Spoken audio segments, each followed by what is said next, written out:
Hi everyone and welcome to Book Boop. My name is Rachel and today I'm going to be doing my June wrap up. So I'm going to talk about all the books that I read in the month of June.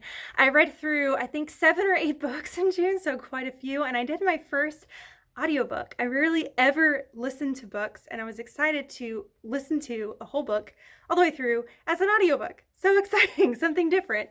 So let's go ahead and jump into these books. I'll try to be as kind of quick and concise as I can with these so that I'm not blathering too long about each book. So I'll be referencing notes as well as pulling up images of the covers for you on my Kindle so that way you can see the books as well while I talk about them. So I apologize if I'm looking away from the screen quite a bit to either pull up an image or to look at my notes. Let's go ahead and jump in. So the first book that I went into in June was Escaping from Houdini, by Kerri Maniscalco. This is the third book in the Stalking Jack the Ripper series. This particular one follows Audrey Rose while she is on a boat to America, and she ends up kind of getting entwined in a magical circus as well as, you guessed it, Houdini. So this one, I'm not going to tell you too much about since it's the third book in a series, but this one I didn't end up loving as much as I was hoping I would. The plot felt long and a little bit disjointed. I didn't feel like any true progress was being made to solve the murder. So in each of these books, there's always kind of like a murder mystery type thing. And this one's no exception. There's some murders. I said murderers, that's not a word. There are murders that are happening on this boat, and Audrey Rose, as well as her cohorts, are trying to find out who the murderer is. And I felt like they were never making really good, true progress to find the murderer. I felt like there was never any true, really good investigating going on. So that really bugged me. I felt like there should have been a lot more progress in that part of the plot. As the previous books in the series, I did really enjoy the atmosphere. To me, that is the main plus of this series, is that the atmosphere is really good. It's got that sort of that foggy London atmosphere. It's got a really great creepy atmosphere to it, but that's kind of, to me, the main point of reading the series, is just kind of the feeling that it gives while you read it. There is a situation of heartbreaking tension that is solved immediately. This was kind of like my biggest frustration in this book. And I'm not going to go into that because I don't want to obviously ruin anything, but there was just something that happened that was really heart-wrenching, and it should have been something that was drawn out more because there was so much built up to it and so much like pain there. And then it was immediately resolved. And I was just like, well, then what was the point of putting me through that if you're going to resolve it immediately? So I was a little bit frustrated about that. So this was not particularly one of my favorites out of the series, but I did give it 3 out of 5 stars. It was still enjoyable. I just didn't really like the plot in this one as much. I felt like it just wasn't moving enough for me. All right, let's go ahead and talk about the next one. This one I'm really excited to talk about because I had this on my TBR for the longest time, and I am pleasantly happy to say that I adored it, and that is Lost Boy by Christina Henry. Christina Henry writes several retellings or just different ways to look at classic fairy tales or classic stories. She has written retellings of Alice in Wonderland, as well as, I guess, sort of The Little Mermaid, but more about, what's his name? The guy that had Barnum, and he had his Museum of Curiosities in New York about the mermaid and that. So she's done some different ones like that, but they've always been kind of okay. I like the general idea that she has. She kind of goes for like dark feeling.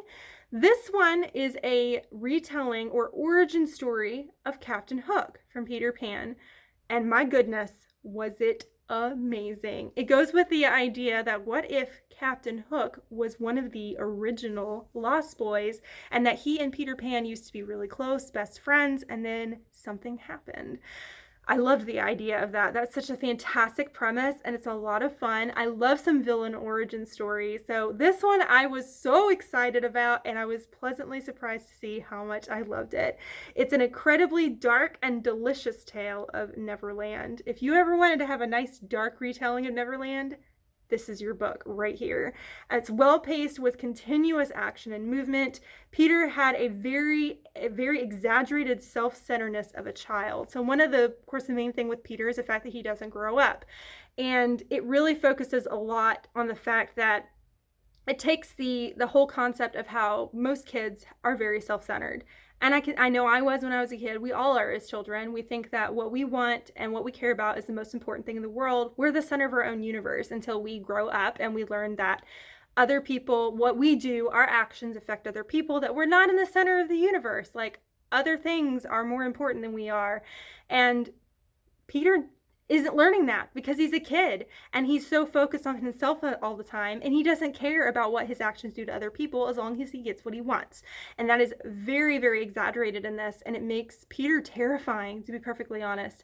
He doesn't care whether or not people get hurt or honestly brutally killed to get exactly what he wants. And it is, wow, it's pretty intense.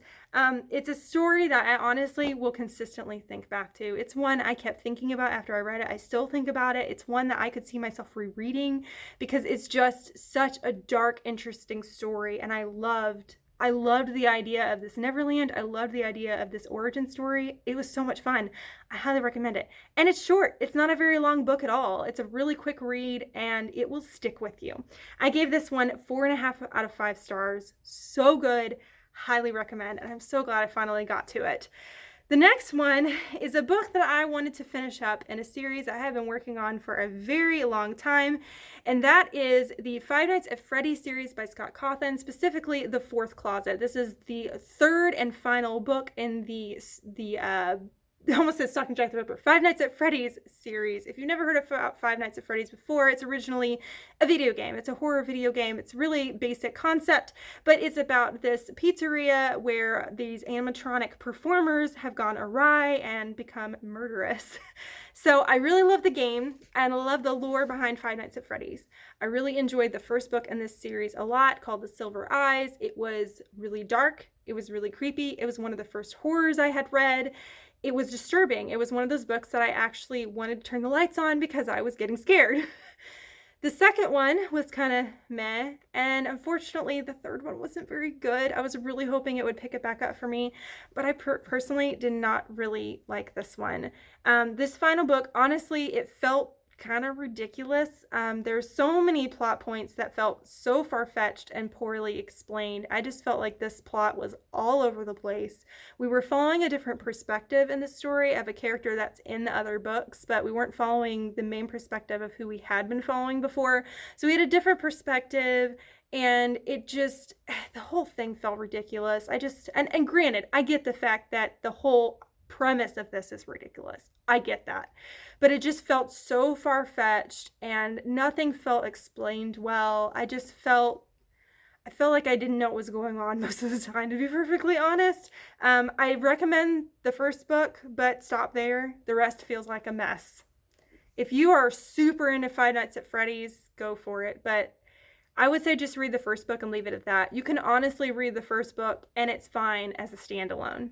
I wish I would have known that and not read more, because after I read the second book, then I felt like I needed to read the third book, and I was hoping the third one would pick it back up, and it just didn't. I ended up giving it 2 out of 5 stars. It's not my favorite, but I'm glad I'm done with the series, and now I can just leave it behind. The next one that I jumped into is one that I've had on my TBR for a very long time. It's a very unique series. Sorry, I'm trying to see if I can find the picture here that I have of it. I am not... Oh, it's the first one on the list. It is a middle grade series that has a very interesting concept to it. It's called Skeleton Creek, and it's by Patrick Carman.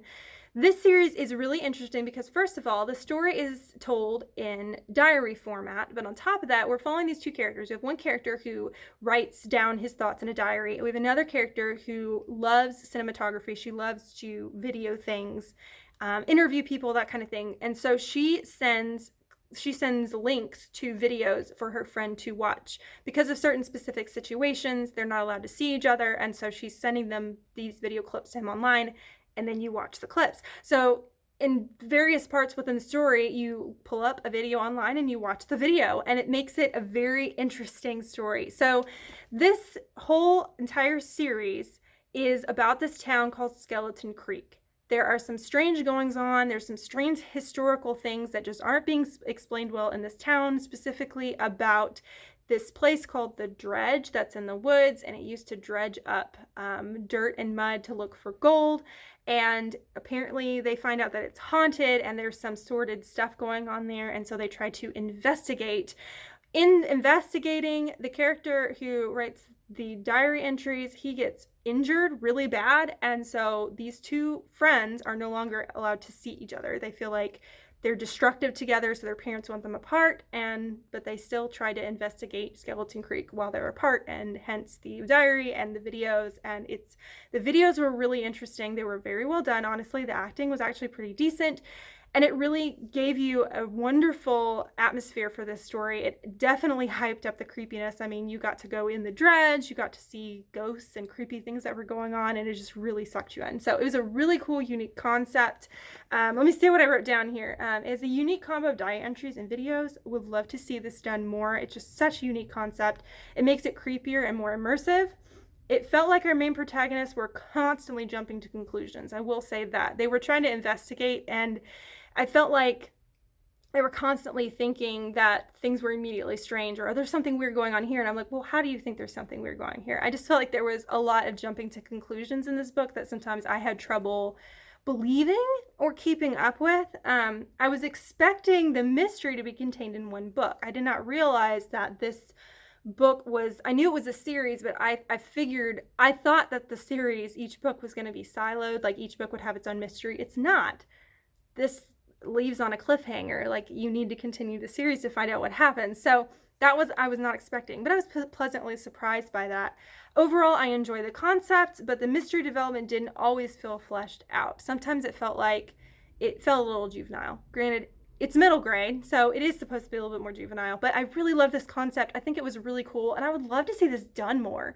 It's a great way to get kids to read who maybe aren't into reading as much. To have these videos, it really sucks you in, and I just think it's a really, really cool, fun way to just make a cool, creepy mystery series. So I thought it was well done. I gave it 3 out of 5 stars. The next one, and I just realized I left the books up here. Let me grab them. I got into some more Leigh Bardugo. Specifically, I read Six of Crows by Leigh Bardugo. This is a duology, Six of Crows and Crooked Kingdom. It follows this group of characters who are young, unlikely, trying to pull off the unlikeliest heist that no one should be able to pull off. So it's basically a heist book set in the Grisha universe. This takes place after the original 3 Grisha trilogy, and I was really, really excited to read this because it is a YouTube darling. So many people, booktube darling, so many people love this duology. Some people, this is their favorite duology, and all I can really explain without going into crazy detail is just that. It takes place in the Grisha universe, and we follow this misfit crew who's trying to pull off an impossible heist. First of all, this series is beautiful because gorgeous cover, sprayed edges. Whew. Love me some sprayed edges. So cool. Really beautiful book. All right, let's go ahead and jump into what I thought about it. So, first of all, I did enjoy the characters and their backstories and some of the humorous lines thrown in. Leigh Bardugo is really great at writing witty dialogue, and I love that. I love witty dialogue and characters. I love that kind of like sarcastic, silly, especially like when there's a serious situation and the characters are just like saying goofy stuff. It just makes me happy. It just, that kind of thing just makes me happy because I'm a very like sarcastic person. And just that humor speaks to me. So I love that in Leigh Bardugo's characters. I'm not sure why, but I felt disconnected between me and the story that prevented me from feeling fully connected to what was going on. I felt like I was struggling to connect what on earth was going on half the time. And this is what I feel like with heist books in general, because this is not the first heist related book I've read before. But I really struggle keeping up with the details because it's constant movement, constant change. They're always constantly going through some kind of mission, and there's always these unique little tweaks and spins everywhere, and it's just, I have trouble keeping up. Maybe that just makes me sound kind of dumb, but I just can't keep up with this kind of stuff as much, and so I felt disconnected because of that. It reminded me of how I felt reading The Last Magician by Lisa Maxwell, so maybe it's a heist thing for me because that's a heist book as well. I think I'm just not into heists as much. Like, I've seen Ocean's 11, I think Ocean's 12. There's another book that I saw, I think called Red, that also is a heist thing. And they're okay. I think I'm just not that interested in heist like stories. I don't know why that is. Some people love them, and I get why people love them, and I wish I did, but I don't feel invested for some bizarre reason. The last quarter of this book was probably my favorite since it picked up the most. It really got fast-paced towards the end. I enjoyed the idea of the dangerous drug. There's so many implications. So what I mean by that, because I didn't explain that. So in this story, there is this drug that is, if it is given to a Grisha, which a Grisha, if you don't know, is someone that has, let's just say, magical abilities. Let's just keep it as simple as that. So there's this drug that's created that if it's given to someone that has these magical abilities, their magical abilities are heightened inordinately so that they're super strong. Their abilities just morph into this strong thing. But the thing is as a drug, it wears off. And so the problem is it's also highly addictive. So if a Grisha were to take it, they become very, very strong. But then when it wears off, they have a very strong desire for it to where to the point they can't help it. And they will do anything to get more. And because of that, they're very controllable. So someone can control these people that have these crazy powers. And the problem is it kind of, this drug basically kind of will eat them alive over time, and it kills them because they have to keep taking it because they have this strong desire for it. So this whole thing is centered around this drug that is starting to surface. And it's a really unique idea to me. I really enjoyed the idea of this drug that can be used as a weapon, but also can enslave people as well, because people become so addicted to it that they just become enslaved to this power that they get from this drug. So it's a really interesting concept in that capacity. I gave this 3.5 stars, which makes me sad to say because I know some people, this is like a 5-star book to them. It was good. I enjoyed it. I enjoyed the characters. I wasn't as invested in the main overarching plot as I should have been and I would like to have been, but mainly I think it's just because I'm just not a heist person. I'm just not into heists that much. But I'm glad I read it. I'm glad I finally got to it and get to see what all the hype is about. So this next book is one that I actually only listened to the audiobook, which I've never done before, and it was a really fun experience. Let me pull up the image for you. It is actually, I think, considered a classic, and it is called We Have Always Lived in the Castle by Shirley Jackson. This is a really interesting concept for a book that I hope I can explain and give it justice. We're following this family. We're following these 3 family members, this little girl called Mary Catherine, her sister, and her older sister and her uncle, who are all living in this mansion that her family has been living in for a long time, for generations, I think. A thing has happened in the past where most of her family was poisoned, and one of the girls, Constance, the older sister, is the one that people think caused it. And because of this, there's a lot of mistrust between the villagers, and the people that lived in the castle or this mansion or this manor. It's a very creepy story. It's very dark. It's strange. I don't know how I feel about this one, to be perfectly honest. And I didn't realize going into it before I started how long ago it was written. It was written in the 1960s. So I don't normally read books that are that old. Not that I don't want to. I just had picked it because of the plot and it sounded interesting, and I was really surprised to see that was an older book, and it's kind of considered a little bit of a classic. It's such a strange and dark novel. Our main protagonist has a childish yet a darkly bent mind, so we're mainly following the perspective of Mary Catherine, or Mary Cat. And I'm not really sure how old she's supposed to be in this book, but she still acts very young. She's still treated very young. So she has just this very childish, but she also has this very dark bent to her, which is really disturbing to read, to be perfectly honest. It's an interesting look of how those who have infamous ties tend to be dehumanized. So a lot of the villagers treat them horribly because they see them not as people, but they just connect them with the horrible, tragic past that they have, and how they honestly just dehumanize them, don't treat them as people, to be perfectly honest. It's hard to organize my feelings and thoughts in this one, and I was glad to have read a little bit of an older book, and I was glad to finally get to it because this is one that I had been wanting to read for a long time. I gave it 3 stars out of 5. I did really enjoy it, but it's one of those ones, it's so weird. I don't fully know how I feel about it, to be perfectly honest. The next one that I read, I am excited to tell you about because it is the fourth and final book. Finally finished the series, guys, of the Stalking Jack the Ripper series, and that is Capturing the Devil by Kerri Maniscalco. This one was my favorite in the series. I really, truly enjoyed this one. I was excited to see where it went. This was my favorite thing in the series. I blanked out for a second, I'm sorry. I was fascinated by H.H. Holmes, which is the main kind of murder suspect we follow in this one. So I really enjoyed pursuing the main villain. If you haven't heard of H.H. Holmes before, he is a mass murderer during the Chicago World's Fair in the late 1800s, and he basically built a murder hotel. He had this hotel that he built that took up an entire city block, and he built it with the intention of murdering people. All these rooms had could have airtight doors and these little pipes that he could pipe in stuff into the air to like knock people out or kill them. There were these chutes that would go down to the basement. He had like furnaces in the basement where he could burn up the bodies. Like, it's super disturbing, and it's a legit real thing, and it's really fascinating, but super creepy. And that's the main person that we follow in this. So I really enjoyed following it. I truly enjoyed the romance elements in this book. I adore Thomas Cresswell. I just love his character. I love his romantic things that he says, but he's also very witty and funny, and I just really like Thomas Cresswell, and I love their romance in this book. And I'm not a romance person, but I really enjoyed the relationship.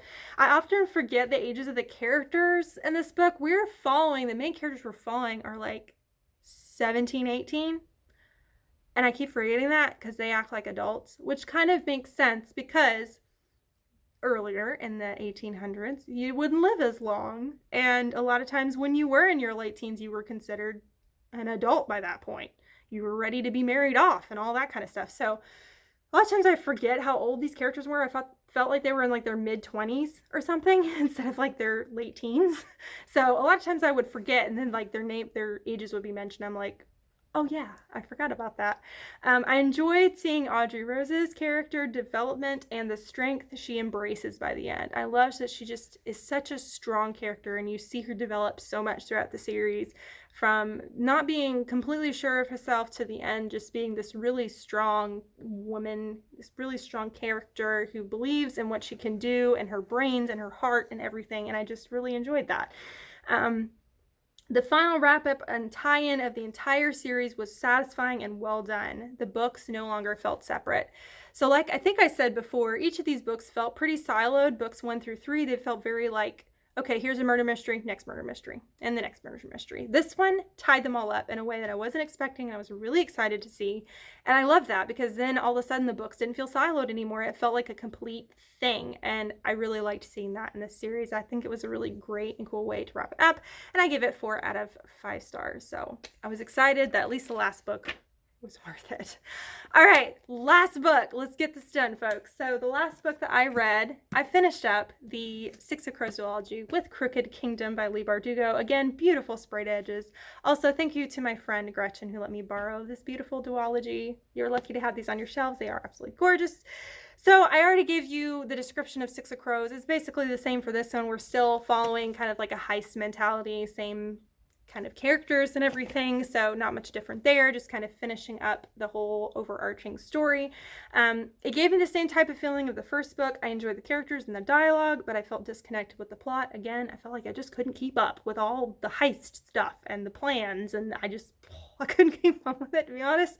I tend to feel lost and complicated heist scenarios, which is just what I've been saying. It's just, I feel lost. I'm a bit sad that this series did not hit the level of hype for me that other people it does. Leigh Bardugo does write great characters and is quite good at world building. I just enjoy the Grisha trilogy more. So, which is saying something because most people like the Six of Crows duology way more than the Grisha trilogy. But I enjoyed the plot points. I enjoyed the overarching plot of the Grisha trilogy more. I had an easier time following it. This one, I really enjoyed the characters. The world building, as always, with Leigh Bardugo was fantastic, but I just couldn't keep up, I felt like, with all the heist scenarios, and I felt like disconnected with it. So I gave it 3 out of 5 stars as well. And again, I'm sad that it just wasn't like knocking it out of the park for me, but I'm glad I read them, you know? I'm glad to read these books that are so hyped and people love so much, and I'm glad to just finally get to them. It's really nice. Those are all the books that I read in June. I had one other book on my TBR, which was The Rhythmatist by Brandon Sanderson, but I did not get to that one, so I moved that to my July TBR, so I'll definitely, hopefully get to that one in July. But yes, what was your favorite book that you read in June? Have you read any of the books that I mentioned today? If I have, let me know what you thought about them down below. On this side of the video over here is my logo. If you click on that, you can subscribe to my channel, follow me on my book journey. On this side of the video over here is a suggestion for another video if you want to watch another one right now. But thank you so much for watching. You rock, and don't forget to keep reading. Bye!